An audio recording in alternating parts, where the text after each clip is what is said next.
Hey guys, it's me Rebecca. So this will be the start of another weekly vlog, and today I did film and edit one on my March wrap up, which will be coming out this upcoming weekend. This will be the video after that. So yeah, and I also did some reading. I am gonna in a couple days time put on this shirt again and film my final thoughts on The Last Housewife because I have 100 pages left and I suspect I will finish this in the next day or so. Like, it will be in that video. So, yeah. And this is about this woman named Shay. And while she was in college, she and her friends were in a cult. Like, they were, I guess, like, lured into a cult their junior year. And Shay and her friend Laura, they were both able to escape after the death of their friend Cam, who tried to get out of the cult and tried to go to the authorities and try and get them out of the cult. And Shay and Laura, they agreed that after graduation they would leave New York and never return. And Shay, she kept her promise. She's on the other side of the country in Texas, and she's living a normal-ish life until she is listening to this true crime podcast that's run by her childhood friend Jamie, where she's informed about Laura's death and that Laura was found on the college campus. And Jay goes back to New York to investigate Laura's death, and she learns that Laura never left New York, that she's been there the entire time, and she things hadn't been good for her. Like, she worked at a catering place for a bit and then had been jobless for 6 years, but yet someone was paying her rent and whatnot. And Laura would disappear for months and resurface once in a while. Like, Shay is questioning a lot of things, and she cannot trust the authorities because the chief of police has written this off. It seems like the police are determined to ensure that this is written down as Laura committing suicide. Like, there are things in a police report that's been left out. Like, it's not like there's a birthmark or something on Laura, and there are no pictures of Laura. Like, it's extremely thin, and it's like kind of, I guess, manipulating the narrative, trying to make it look like it's just another suicide, and that's it, not taken in the full picture. And Laura and Jamie are investigating, and yeah, look at them. And what I can say is that Laura is worried that the cult she was in, no, Laura, my God, Shay is worried that the cult she was in university might have expanded and gone bigger, that the guy who ran the cult, he and his daughter, who in a way was like his assistant, like she would lure people into the cult, and then she was also the one in charge of punishing those who did bad stuff or stuff that was wrong, and they both went away, and it seems like they might be back and bigger, and this thing might be bigger. And I do have to say there are a lot of trigger warnings in this book, and actually Wednesday does have a content warning page on this book, and so read that if you need it. And for me it is interesting because while Laura was physically still there and Shay, physically was away, mentally and psychologically, I guess, Shay was still affected by her experience in this cult, and she is wondering if it might have led her to make decisions about her current life. She, after graduated university, went on to become a writer for this magazine where she wrote feminist pieces, and then she met her husband, who's this hedge fund guy. Like, he's, a rich guy. he has a good life, and she married him thinking that she'll also have a good life because that's what's expected of her. And at the beginning of the novel, we learn that she had quit her job, and really the learn it seems like he told her. If we read initially, it seems like he encouraged it, and it's because she wanted to write a book. And we see that she didn't. She's not writing at all in the beginning. Like she's just lounging by the pool. Like she's become a housewife. Just like something for her husband to show off and for to host parties, and she is completely dependent on him. Like he has control over their finances. We see how he cuts her off, like kind of closes her bank card, and so she's not able to utilize it when she's in New York. And seeing that, but also seeing like before she was in the coach, she was someone who was involved in pageants, and I think a lot of us know how pageants they're a bit coachish themselves. Like you have to dress a certain way, you have to look a certain way, you have to talk and behave a certain way. Like seeing those behaviors and the things like that led to her to get it. Like when she wanted to gain some power back, she lost when she started hitting puberty, and men were looking at her differently. Like they were paying attention to her more and saying things that were making her uncomfortable and making her feel uncomfortable and powerless. And what she did was trying to gain some of that power back. And yeah, she was put into positions where she had no power. But you know, the whole thing is quite interesting. But when Shay and Jamie are investigating, and you see this, I guess, expansion of the cultures, and we learn that people who have a lot of power in this town, like the chief of police, the president of the university, they are also involved in this cult, and they have the power. Like the chief of police is able to kind of hide that crimes committed by this cult, and the head of the president of the university, he is teaching classes, which is incredibly unusual, but it's so he can get close to young, impressionable students, especially female students, that he can recruit. And this is a cult where the men think that women are inferior and they should be put in their place, sort of thing. I'm downplaying it by a lot, and that's because that is a simple version of like what is going on, and seeing how these women are treated makes it heartbreaking. Like they are so, I guess, brainwashed into thinking that it will do them good, and they were initially in it because like the money was good, like, and they would get things from these very rich men who are much older than they are.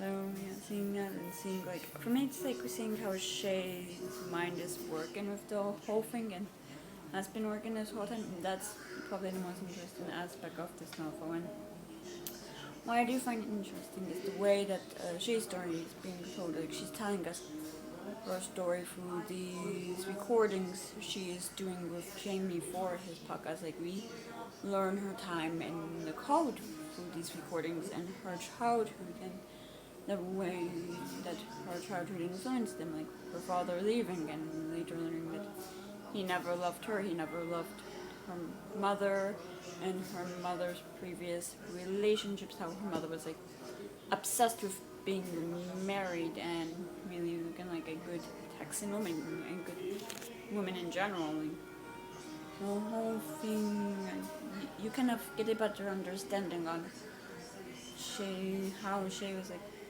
what happened was that to be so vulnerable. Like, my word is hard to say. So yeah, and we now see as well that Shay's wondering if her friend's death, the friend who apparently committed suicide while they were in university, the friend that caused her and Laura to run from the cult, if that was really suicide or if it was staged. Like, that is also coming into question.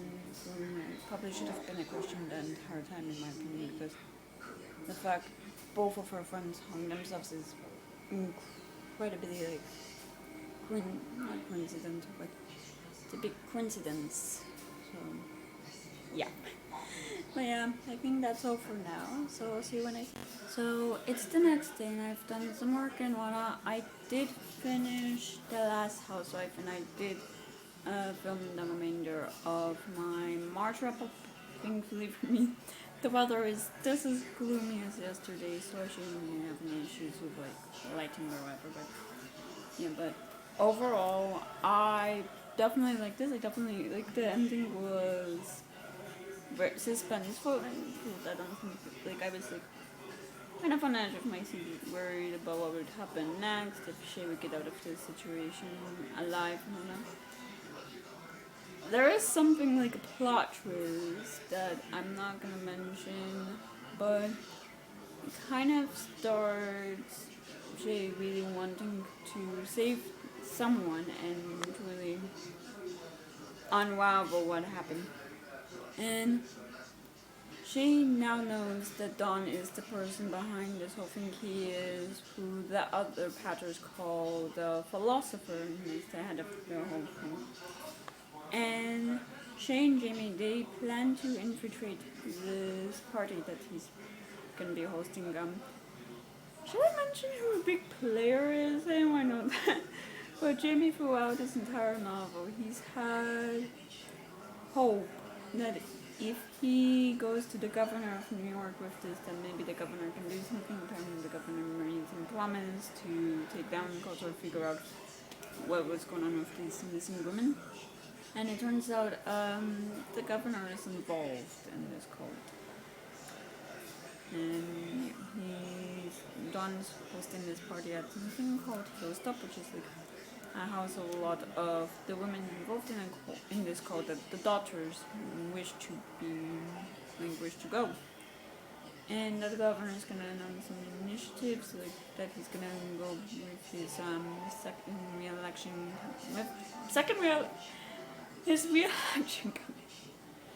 And there's like a very high chance he will win. Jamie, he and Shay create this episode and they will air it and give the evidence to the feds.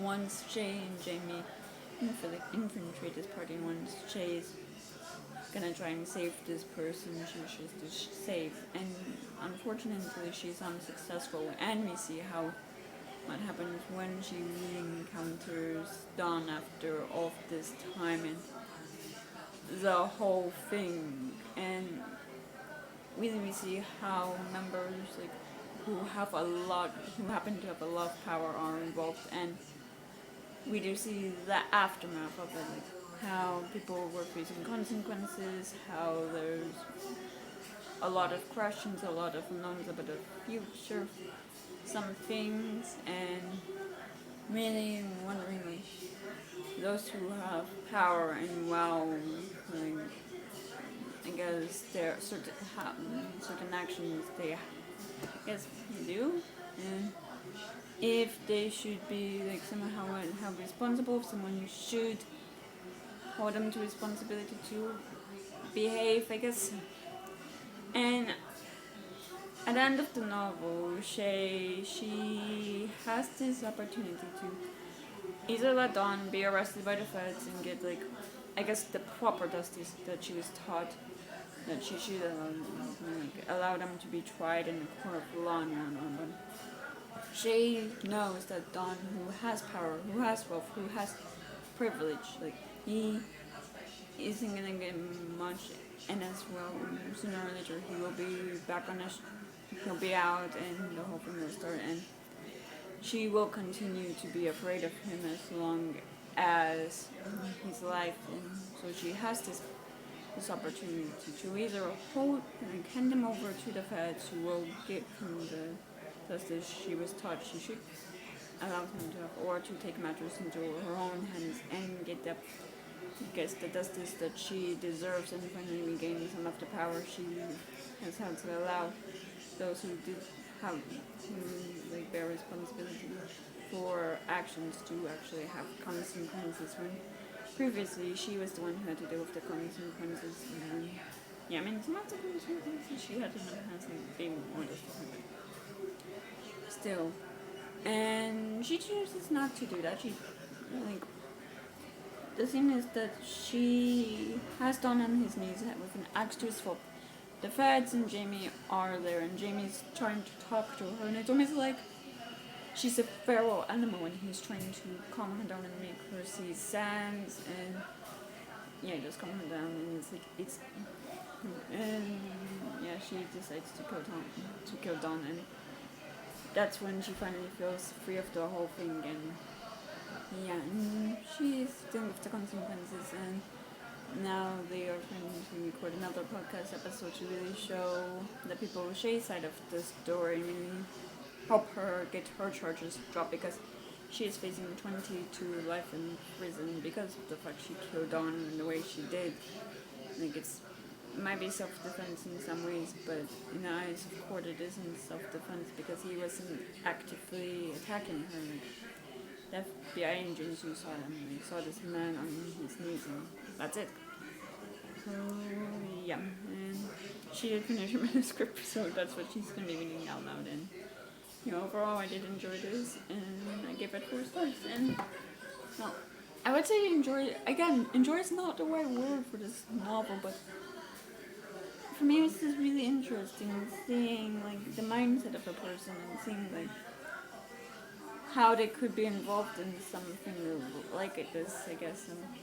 And and I think the next book I will be reading is There by Tommy Orange, which I'll discuss more tomorrow, but yeah, I think that's all for now, so I'll see. So it's the next day, and I do kind of want to say I'm sorry for my parents if I look a bit waggy.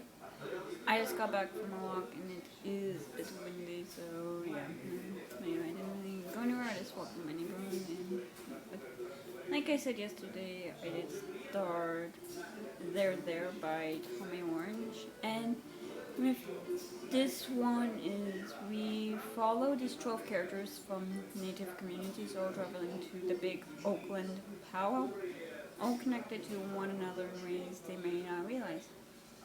Among them is Jackie Redfeather, newly sober and trying to make it back to the family she left behind. Dean Oxenden plunged his life together after his uncle's death and working at a powwow to honor his memory.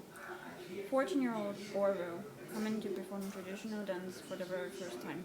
Together, this chorus of voices tell of plight of the urban Native American, grappling with a complex and painful history, with an inheritance of beauty and spirituality, with communion and sacrifice and heroism. And with this one, we start with, I guess, the Native American history. That's insinuating, but the relationship Native Americans had with the white settlers. How, at the beginning, there was, I guess, this fantasy that it could begin along, but very quickly that did not work at all.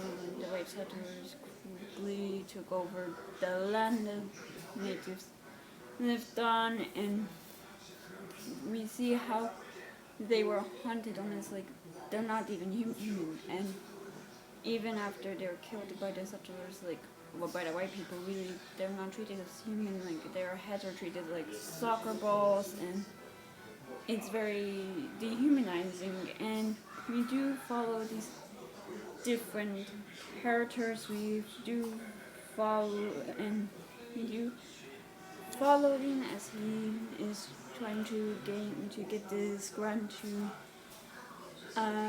for a project. Like it's almost like in memory of his uncle, to continue his uncle's not legacy, but what his uncle wanted to do to. His uncle wanted to make this film that would have Native Americans tell their story. Like it wouldn't be directed in any way. They would just tell their story, like write it down or just say to the camera, and with no one in the room to direct the narrative. Like so, the narrative goes and narrates these people being vulnerable, and you see how he tries to get this grant, and he's successful. and we see this girl who she and Lindsay, her half sister, they and their mother go to live on this island, and Lindsay is like a sort of reservation. I'm not entirely sure what the goal was to live on the island. If it was for older natives to like restart and have a land of their own, that doesn't make sense to me. But that didn't work out because they weren't really able to get supplies and whatnot. And she goes back, I guess, to the mainland. Her mother is dying of cancer and her sister's pregnant, and it's grappling with that.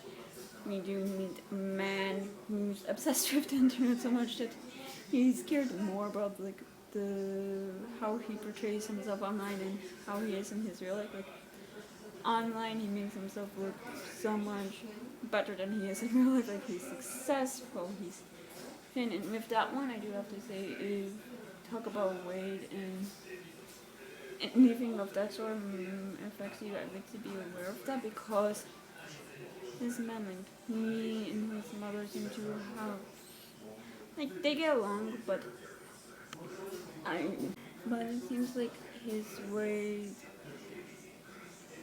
just affect him in a sense. He is overweight, and his mother, I guess, tries to force him or guilt him into losing weight because she like hung a mirror in front of the fridge, which is a bit weird. And he sees himself and he's not happy with what he sees in the mirror. And this is a man who spends all of his time online, and he is someone who has an MA, master's degree, and yet he cannot find a job, which I think a lot of people can relate to that right now. We've having degrees and unable to find a job. And he is claiming like he is writing or wants to write stories, but he does not been able to. He is someone who's obsessed with the internet, and it seems like to be affecting him. And we see like things seem to be starting to turn around for him. With that one, I also mentioned there's talk about concentration, which not a likely topic, but yeah, so far that is, and also how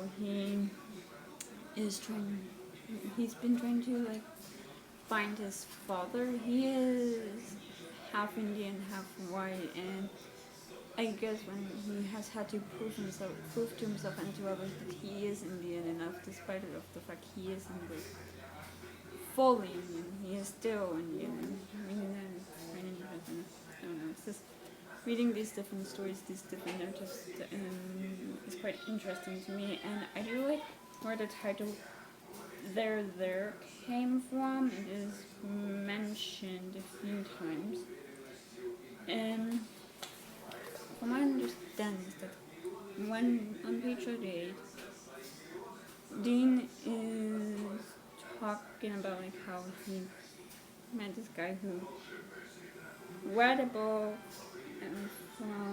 called Everybody's Autobiography, and the guy, he took this quote out of context, and he's putting this quote in this context, and the quote about the book reads, Dean wants to tell him he looked up the quote in its original context in her Everybody's Autobiography and found that she was talking about how the place where she grown up in Oakland had changed so much, that so much development had happened there, that the there of her childhood, the there was gone. There was no there anymore.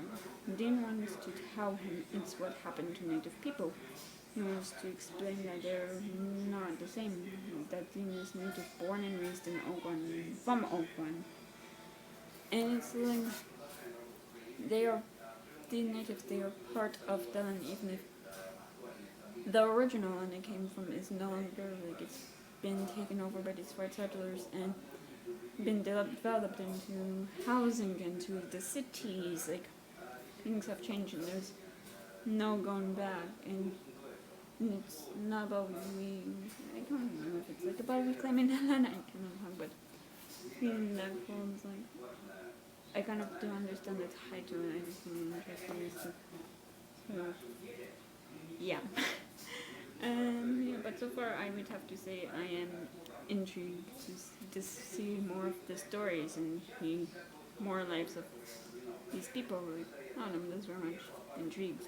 So, and besides that, and besides my work, I've just done some work and whatnot, and yeah, I think that's all for now. And so it's the next day, and I've just done some work and whatnot, and I did do some reading of there, and now I'm on page 164, and I would definitely have to say I just woke up from a nap, so I might be a bit incoherent, so I apologize. But I do like how this novel discusses, I guess, events that bring people together and in a way affect people, or really something that might save someone's life. Like where I left off after my update yesterday, I did do some more reading, and I was introduced to this gentleman named Bill, who was Edwin's mom's boyfriend, and we learned how baseball saved his life. How after the Vietnam War, he came back, and there were some issues where he did end up in jail. Baseball saved him, and he sees it as the only good thing in the world, and he actually sees it as that it saved many people during this earthquake in, I want to say, in the 1970s, because if more people had been out on the freeway instead of staying home and watching the game, more people would have died.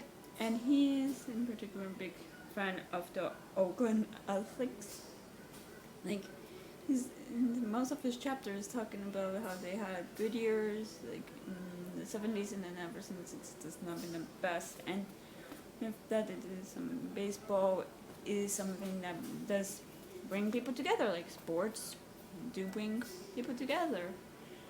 And he also sees this drone flying about, and nowadays like drones are quite common, but in his, I guess, military brain, he sees it as like an enemy attacking, and he does try to hit it with like a bomb or something, and it flies away. And I guess that should have been, I guess, a red flag of what we learn might happen at the powwow. I'll get to that.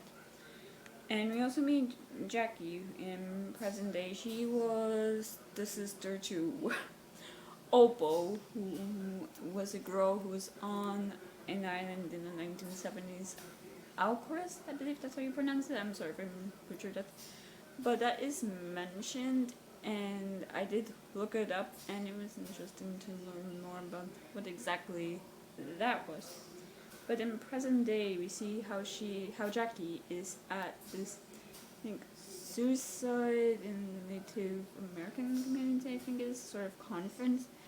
And I do find it funny that the first person who spoke does make it aware, like, most of the people who are there, they're there because they have to be, like, they're there for money, and they're there because it's a requirement of their job. Like, most of them work in some sort of field in the mental health field instead of actually wanting to be there to learn how to save people. And this speech in a way triggers Jackie because she had a daughter who did die of overdose, and Jackie is trying to get sober. She's so far been sober for about 11-12 days, and this does affect her. Like, she is tempted to have a drink, and instead she goes to a meeting where she reconnects with Harvey,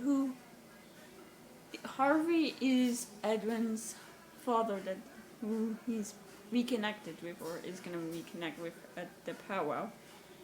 And Harvey is also the one that Jackie had sexual relations to. It seems like it might have been consensual relations from what I gathered, or I don't know. The way it's talked about, it seems like it wasn't something she wanted, but she did end up pregnant from this encounter. No, so I could be wrong about it in terms of this relations. Anyway, I'm gonna move on. But she gave up that thought to Lowe's adoption, so she's not able to find the girl and learn details and whatnot. And Harvey and Jackie, well, they're gonna be traveling to the powwow together. And we then go back to Orville, who he is Jackie's grandson, who his daughter and Jackie isn't caring for him or his brothers. She's left it in the care of Opal, who technically I think she is their guardian. But, and it seems like with Opal, like she's not taught Orville or his brothers like I guess anything of their heritage. Like she's not allowed them to know anything about their culture, to participate in anything. And he does feel like he's not Indian enough, I guess, because he doesn't know his heritage, even though she does tell him he is. And we see how he puts on like the traditional garb, and it's like he feels like he's an imposter, like he's wearing the skin that he doesn't belong to. Like, when he does the dance or when he acts Indian, he doesn't feel like he's Indian, and seeing that thing like, oh, he's so disconnected and doesn't have that connection to his culture. Seeing that is also interesting to me. And yeah, and I do like how powwows they are. If you for Indians to intentionally come together, like they come from all over the country to gather at this one place to dance and sing and to dress up in their garb and just be themselves, and seeing how it's this opportunity to come together to connect with one another. That's what I also really like about this book. It's that connection, and the fact it's also taking place in a sports field. It's like, I mean, a sports field is large and it does like allow a large amount of people to come together. But it seems like something will happen at this powwow. Like someone is gonna be using this as an opportunity to kill these people, to kill Indians, because there's this whole scene on page 140, not one, yeah, 135 of some of the bullets coming and how people are hit by bullets, how people are dying while wearing their traditional garb. And you also get the scene on page 142 of someone buying the bullets from Walmart, and like it's discussing where the bullets were made, how they were transported, where they came from, and how they were entered the field. And I'm very much intrigued on how I'm seeing the aftermath of this shooting, and we think if it will bring the Indians together, because as well, unfortunately, shootings do bring people together and try and help one another. And yeah, I don't know, I'm just very much intrigued on what exactly will happen at a powwow. And yeah, I think that's all for now. I'm so sorry if this was incoherent, and if it seems like I was out of it. I am a bit tired. I did just wake up from a nap, so yeah, but I just also didn't have time for the rest of the day to update, so yeah. But I think definitely I do like how we see how people are coming together, how there's a connection to one another, and yeah. And I'm definitely interested in seeing what will happen after the powwow. If there actually will be shooting, I believe there will be, but yeah. And I think that's all for now, and I'll see you when I see you. So it's the next day, and I've just done some work and whatnot, and I have done some reading of There, and I'm on page 258. And again, I'm definitely like seeing like stuff like what brings people together. Like we get something like of music bringing people together, of how tragedy does bring people together in a sense. There was a death in a family, and initially the two were definitely apart. Well, the mother, she went through this depressive state because it was her son, and her other son, like he had to kind of not pick up the pace, but had to take the responsibility that his older brother left behind. Like his older brother wanted him to go to university in order to get a degree, and with his death, like he doesn't do that. Like, he needs to keep him and his mother afloat, and pay the rent for the house that they've lived in his entire life. And when his mother sees the money that he brings back, she kind of starts coming out of the state she's in of the death of her son. So I think that is quite beautiful. And also with Orville, with Opal, and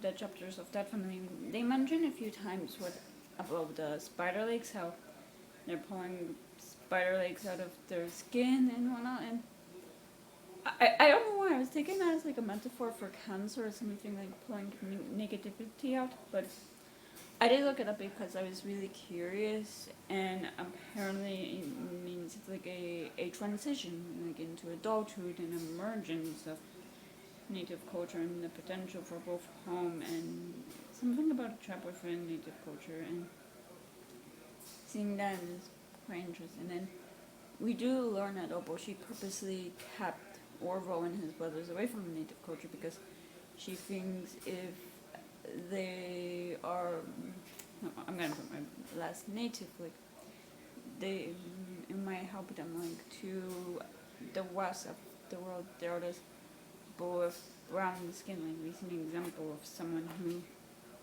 they previously lived on the other side of the Oakland Hills, and they were called Mexican slurs when they're not Mexican, they're native. So it's like the rest of the world will look at them and see brown people, like it won't matter if they're natives or not, and that's what she wants. She thinks it would be safer if they didn't know their culture, which I'm gonna say it again, which is something that is quite interesting. I don't know. And we do see the planning stages of the robbery, how the oh my god, how the guns are made in a sense. They're 3D printed.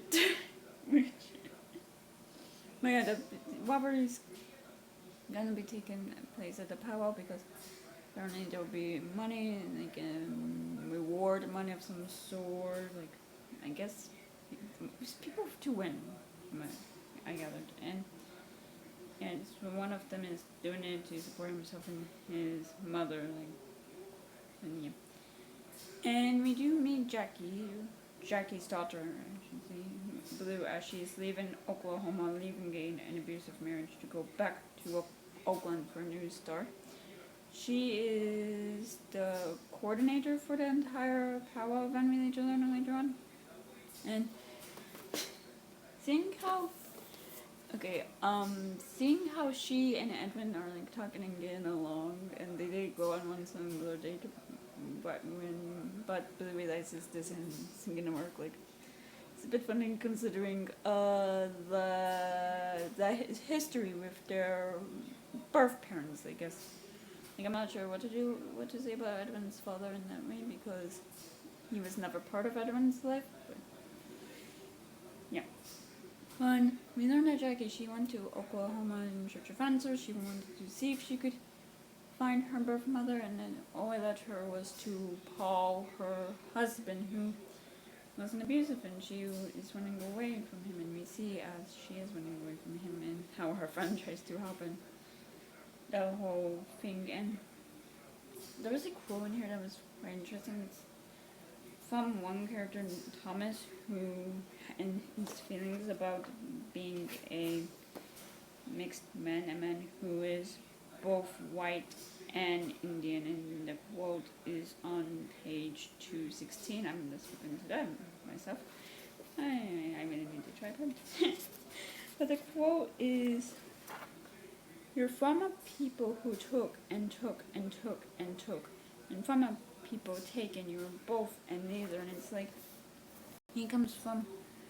he's one by like one half is like the people who took the land, the colonizers essentially, and he's also the colonized in the sense like he's had his culture, his life, like not life, but his culture and his heritage, like, taken from them, and his story taken from him. And like the white people, they're the ones who control the narrative in so many ways, and then his feelings towards it is quite interesting. And Thomas, we see as he tries to really feel something, like he thinks he has his drinking under control until he doesn't, and we see how at one point like the drinking was replaced with drumming, and then we see how it seems like his father never really like properly taught him about native culture. Like he would put on music and whatnot and say he's native, but that's because before his parents divorced, because his mother's Christianity gone away, it seems like, and we see Thomas is like, I guess, complicated relationship with religion and with drug use after seeing his sister overdose and all of that. It's very interesting, yeah. And where I'm at now is it's the power. Like people are coming together, and well, we probably see the robbery and see what happens when the shots are fired, and like how it seems like that's not the initial plan to shoot people. It's just to take the money. Like they're trying not to be violent or not, but yeah. But I'm also curious about seeing the reunion between Edwin and Edwin and Harvey. There we are. For a second, I forgot the name. Oh my word! And see, I guess the reunion between Jackie and Blue, because Jackie, she's probably seen Blue, but Blue doesn't know her mother. It's like there's a confrontation between Opal and Orville and maybe Jackie, like of that, I don't know. And really seeing the aftermath, how people will be affected by what happens at the power. I think there's a lot of things that I'm very much intrigued about, and I also want to spin to like how it's almost like a wall map, not wall map, but it's like, oh god, what's it called? Basically, all of the characters seem to be connected to one another in some way, and I think for me, like, despite, even if there's like each chapter's like the character names, it's quite easy to tell who's who. Like I'm not like, who are you? So yeah, but yeah, I think that's all for now. It's a dreary day today, even if it's quite warm, but yeah, I'm just gonna stay home and probably do some more work. So yeah, I'll see you when I see you. So it is actually later the same evening, and I just finished there. I decided to update now because I'm gonna put this in my room and where it belongs, and I'm just not gonna want to update tomorrow. I have a pretty busy day tomorrow, so yeah. But overall, I did enjoy this novel, and from where I left off earlier today, we did get the meeting between Edwin and Harvey, and it seemed pretty okay. Like they didn't really speak. Edwin went for a handshake. Harvey hugged him, and yeah, I mean, Edwin has to go back to the stand he and Blue are working at, and make sure everything's running properly, and to ensure the safe is safe. And yeah, they'll catch up later and we see how Blue knows the name of her mother, and when Harvey introduces Jackie, like, she freezes, and she's not ready for that meeting, it seems like, even if she wanted it. And she's actually the one who takes Edwin back to the stand. Everything seems normal, everything's going to plan until the robbery. And initially I thought that the robbery and the shooting were not connected. Like it just seemed like the robbers were there just to do their job, and then there's another group, and what? No, that's not the case. It seems like when robbers got a safe, like they turned on one another, which I don't know. I just didn't really see the tension between them.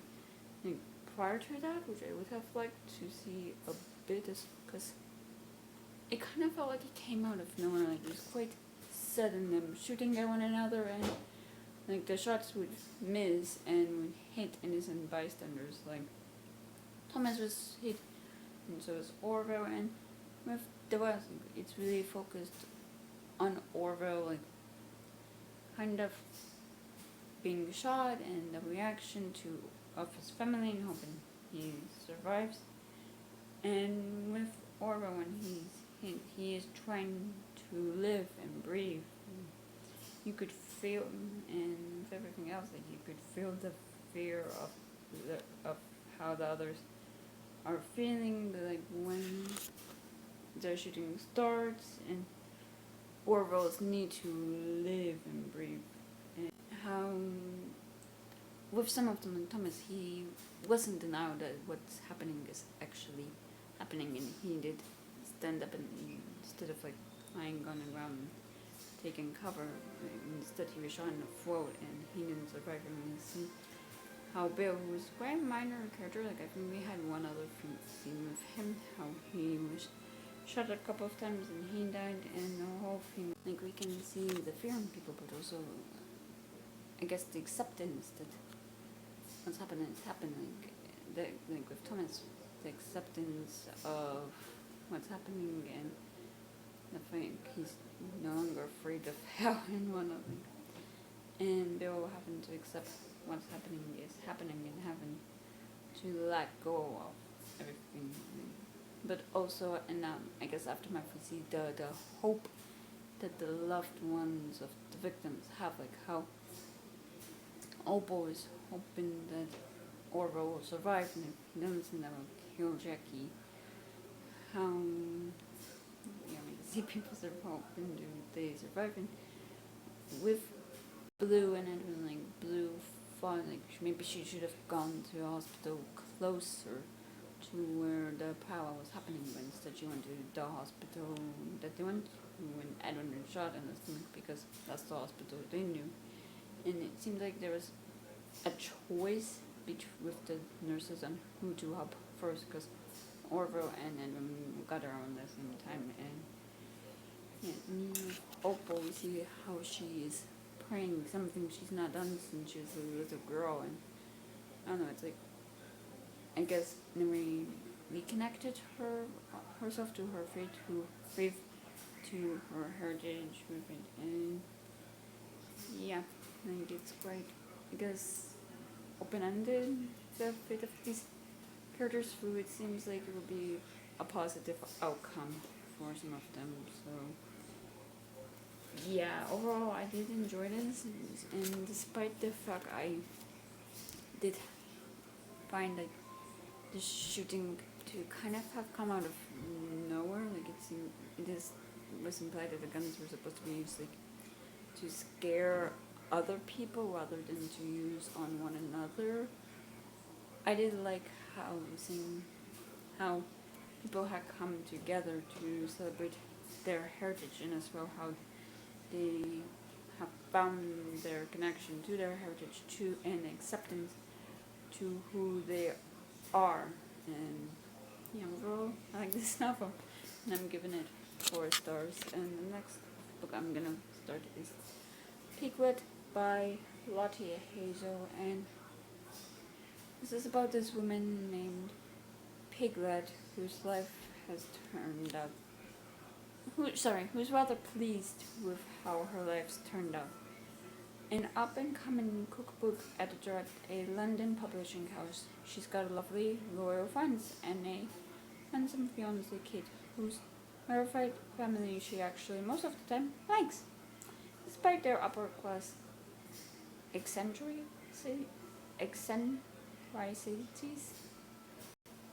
One of the many, many things Kid loves about Piglet is the delicious, unfathomable, elaborate meals she's always cooking.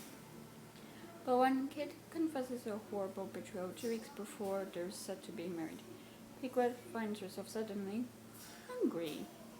The couple decides to move forward with the wedding as planned, but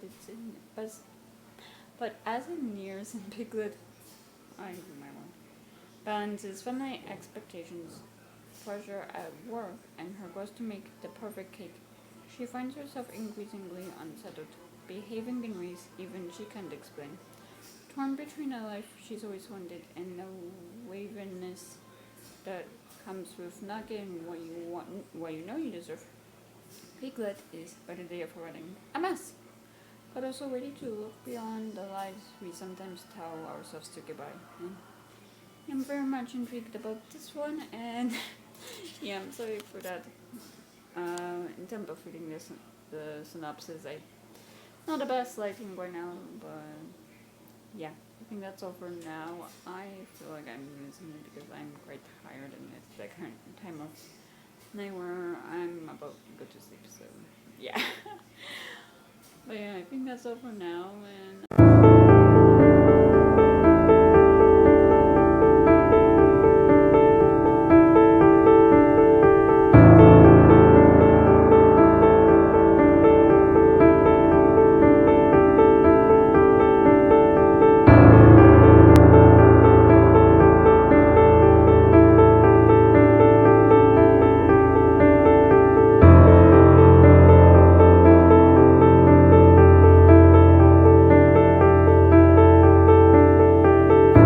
so it's the next day, and as you saw, I did go out today, even though I didn't really want to.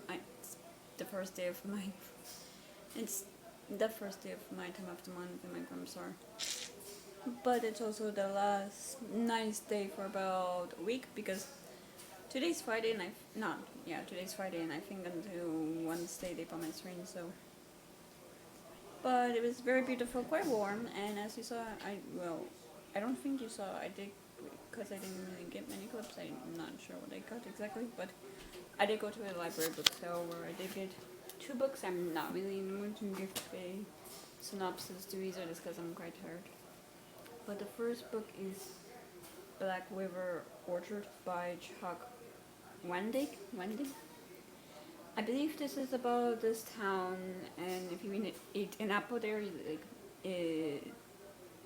inside something in you, and you just can't stop eating apples. I don't know, just something interesting in the next. I have read 2 books by this author, and I've enjoyed both. And I saw this, and I don't know, I just wanted to read more of it. The Woman Who Gave Birth to Rabbits by Emma Donahue, and I believe this is a series of short stories, and I don't know, that seemed very intriguing to me, and yeah, I read Womb and the Wonder by her, which are her 2, I guess, popular books, and I enjoyed her writing in them, and I don't know, I just want to read more of her books, so yeah, and I did start Piglet, and so far I would say I'm interested. We followed this character Piglet, and she doesn't say what her real name is. It seems like Piglet is like a nickname, and she wants to distance herself from her real name, like from her life prior to her moving to London.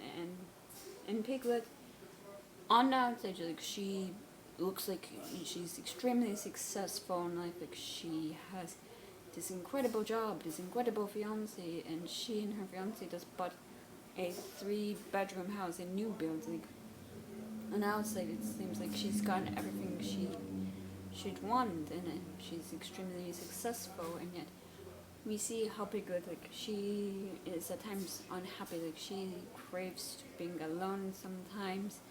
Like when her friends are over, like she can be with them for a bit, and then she's like she wants to be alone. She's the same with her fiance, and as well, it seems like she's in a way struggling to really accept the fact she and her friends are getting older, and one of her friends, her closest friend, is pregnant, and she feels with the pregnancy that she and this friend, like, they're in different points in their lives, and because of this pregnancy, in a way, they're drifting away from one another. Like they are in different stages, and Piglet doesn't understand what her friend is going through.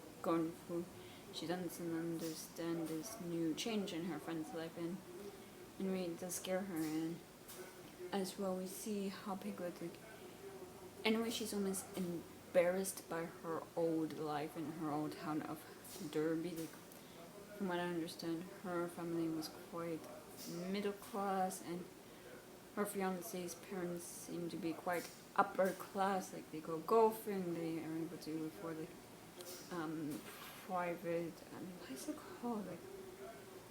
Like exercise classes, and whatnot. Like, she wants to impress them and be a new person, and we see how she grapples with that, how she struggles with that, and as well we really see her love of cooking and her, I guess, her need to like plan this wedding. She and her fiance are planning, really. Yeah, and we do learn quite early on that her fiance tells her the news that he had. Is it in the synopsis that he confesses this horrible betrayal that's in the synopsis like 2 weeks before the wedding, and I am intrigued to see how that will affect Piglet. Kit is her fiance's name. Like, if she will move forward with the wedding and actually marry Kit to fully like get everything she should want in life, or if this will shatter her. Like, I'm intrigued about her mental state, and as well I did see a couple reviews mentioning some eating stuff, and we see how Kate the King tells her to eat a banana and she just throws it away when she's at the train station. We see how she compares her body to other people's body, like to her mother-in-law's body, who she seems to be much better shaped than her own mother, how she compares her own body to her future mother-in-law, and how she talks about her best friend's body while she's pregnant. I don't know, it's just the body in the images, and then how I guess the body affects. So I guess I don't really know, but so far I am intrigued, even if I am only 50 pages in. And it seems like things might be getting better, because it seems like she pitched this story to, like, I guess the person in charge at the publishing house she works at, and the person's like, hold on to that idea. We're gonna hire editors. I want you to apply, and then when you get this job, I want you to run with this idea. And yeah, I'm intrigued to see if that will come into fruition or if that will fall apart. Like, from right now for me, there's a lot of intrigue. So yeah, and I think that's all for now. And I'll see you when I.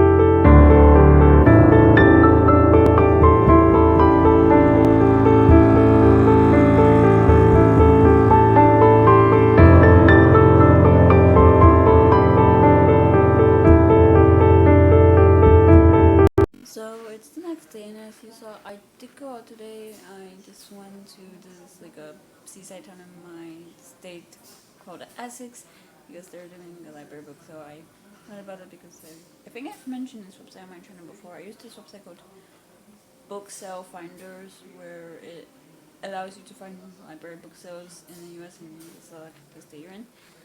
I think it's mostly used for resellers to like find sales to like horror books. I don't know. I just use it to see what towns around me are doing library sales, just to do something with my weekend for fun.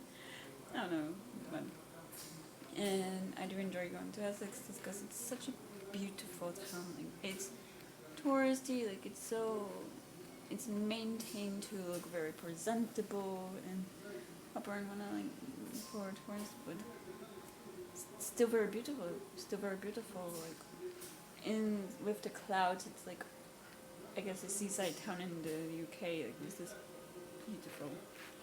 And yeah, and I did get some books. I got the Copenhagen trilogy by Tove Dit Levensen, and this is translated from the Danish by Tina Nonnelly and Michael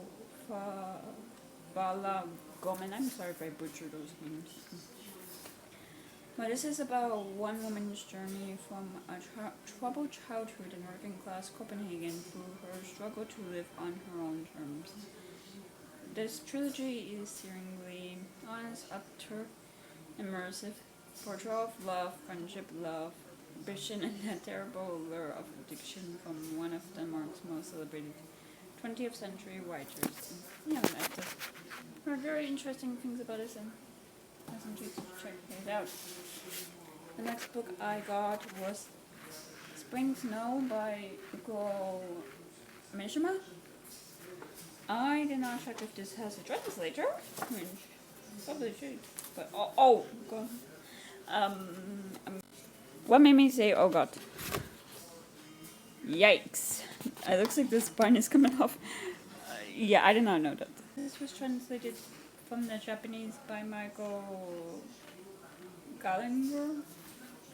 And this takes place in Tokyo in 1912, and the world of ancient aristocracy is being breached for the first time by outsiders, rich provincial families unburdened by tradition, whose money and bartering make them formidable contenders for social and political power. Shiganturi Honda, an inspiring lawyer, and his friend Kaioki Matsuga are the sons of two such families as they come of age amid the growing tensions between old and new. Kaioki is plagued by his simultaneously love for and loathing of the spirited young woman Ayaka Sakoko? No, Sakoko? But Kyoko true feelings only become apparent when her sudden engagement to a royal prince shows him the magnitude of his passion and leads to a love affair both doomed and inevitable. I don't know. It seemed intriguing in this cover. And the last book I got is We Came to Welcome You by Vincent Carojo. And this is about Zoe Waite, who's had a rough year after a series of workplace incidents at her university lab culminates in a plagiarism accusation. Zoe is put on probation to devote visits to her homophobic father and helping her mental health. And she finds her nightly glass of wine becoming more of an all day and all bottle event. Her wife Alice Long is far more optimistic. After all, the two finally managed to buy a house in a beautiful gated community of mainland Wolfwood. However, the neighbors are a little too friendly in Zoe's opinion. She has no interest in the pushy homeowner association, their bizarrely detailed contract, or their never-ending microaggressions, but Alice simply attributes their pursuit to community motto: invest in a neighborly spirit, which only serves to irritate Zoe. Suddenly, strange occurrences, doors and stairs disappearing, woods grown inside the house, cause her to wonder if her social paranoia isn't built on something more sinister. Yet, Zoe's fears are dismissed as Alice embraces their new home and becomes increasingly worried instead about Zoe's drinking and manic bizarre behavior. Wow. When Zoe finds a journal on the property from a resident that went missing a few years ago, she realizes why they are able to buy the house so easily. Yeah, it seems intriguing, plus this cover. Yeah, and besides that and that visit, I just did my grocery shopping for the weekend. And I got lucky with the weather, because as you saw from those clips, it was quite cloudy, and it was only when I was driving home, like I finished my grocery shopping, did the rain like really pick up. Like there were spotty showers when I was going between stores, but yeah, and with all that, and as well, this morning I did do some reading of Piglet, and I'm on page 130, and so far I am, I guess, liking it. I don't know, I feel like we're still like build up almost to this big event, to the wedding and the aftermath of the wedding.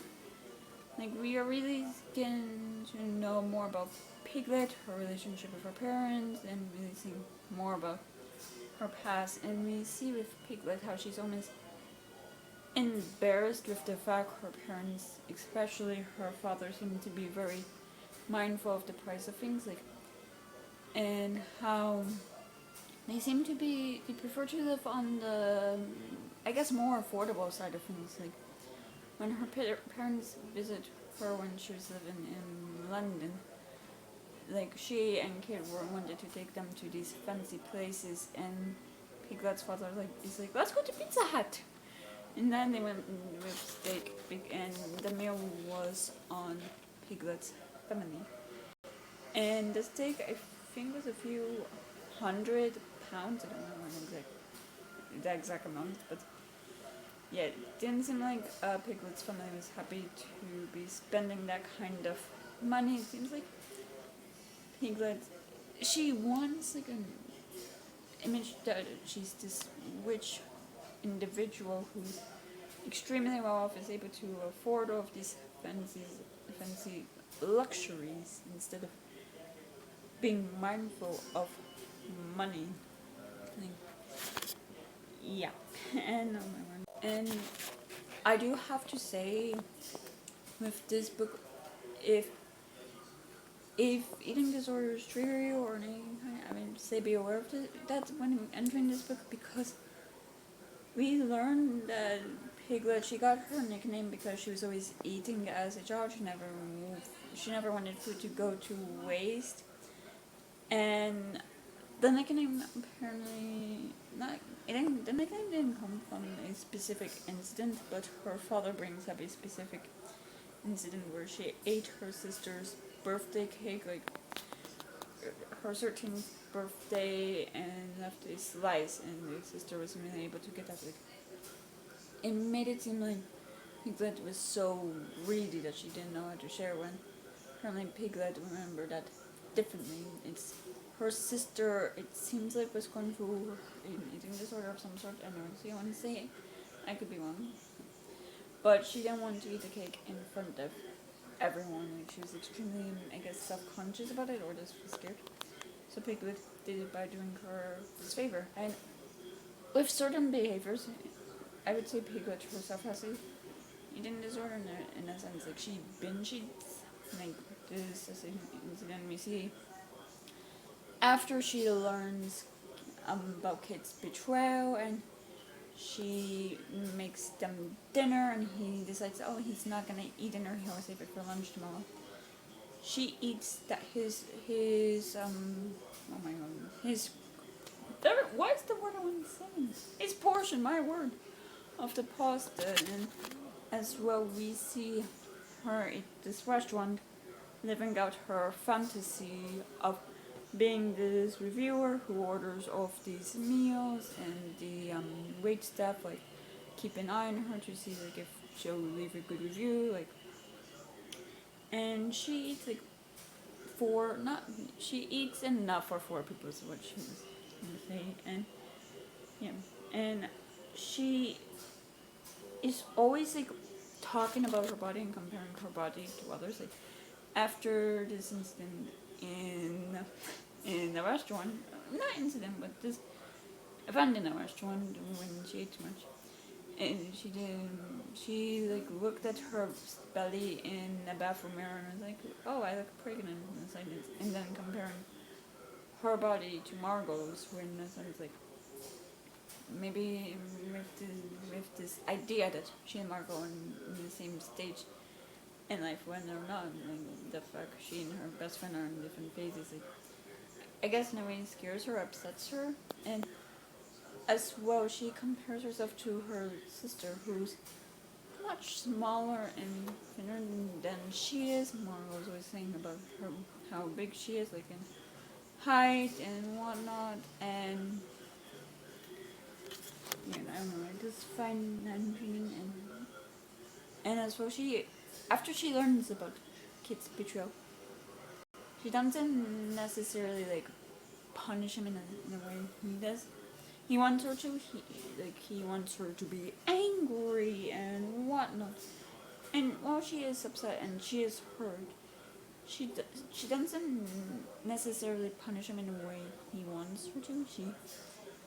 She punishes him in her own way. That he'll text her, "Are you okay? Are you okay?